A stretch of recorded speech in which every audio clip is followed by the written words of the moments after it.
12.3 비상계엄의 비선으로 지목된 노상원 전 정보사령관의 수첩엔 수거와 사살 같은 끔찍한 내란의 계획이 담겨 있었죠. 그런데 경찰이 노 전 사령관의 점집에서 이 수첩과 별개로 윤석열 전 대통령을 위해 작성한 걸로 보이는 문건을 확보한 것으로 확인됐습니다. 윤석열 전 대통령의 검찰총장 퇴임부터 국민의힘 입당, 구체적인 구상이 적혀 있었는데 상당 부분 윤 전 대통령의 실제 행보와 맞닿아 있었습니다. 먼저 정한솔 기자가 보도합니다. 노상원 전 정보사령관이 머물러 온 경기도 안산의 한 점집입니다. 경찰은 지난해 12월 15일 이 점집을 압수수색해 노 전 사령관의 수첩과 함께 USB를 확보했습니다. USB에선 노 전 사령관이 2020년부터 윤석열 전 대통령을 위해 작성한 것으로 보이는 수상한 문건이 여럿 발견됐습니다.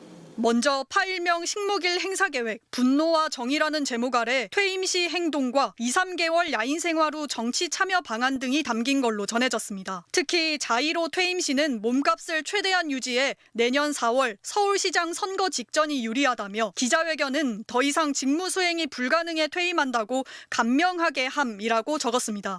윤 전 대통령은 실제로 서울시장 보궐선거를 한 달 앞둔 3월 4일 짧은 입장을 내고 검찰총장 자리에서 물러났습니다.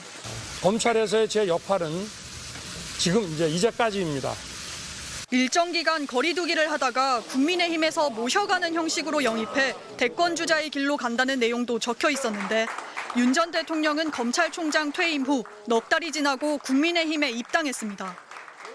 제1야당에 입당을 해서 또 정정당당하게 초기 경선부터 시작을 해가는 것이 도리이고 YP 작전 계획, 윤석열 대통령의 영어 약자를 적은 듯한 문건도 있었습니다. 좌파 정권이 추진한 경제 정책을 좌파 적폐 척결 차원에서 폐지하라거나 외교, 안보, 통일 등 업무만 청와대에서 관장하고 경제 등 기타 업무는 철저히 내각에 위임한다는 등 인사와 정책을 아우르는 구상이 포함된 걸로 전해졌습니다. YR 계획으로 적힌 파일엔 국립묘지 참배, 노무현, 김대중, 김영삼, 박정희 등 전직 대통령 두루 참배 같은 향후 일정이 담겼습니다. 공교롭게도 역시 윤석열 전 대통령의 대선 당시 행보와 상당 부분 일치합니다. 윤 전 대통령은 노 전 사령관에 대해 전혀 아는 게 없다고 관계를 부인하고 있습니다. 노 전 사령관도 검경 조사에서 문건 작성 경위를 포함한 모든 진술을 거부한 것으로 알려졌습니다.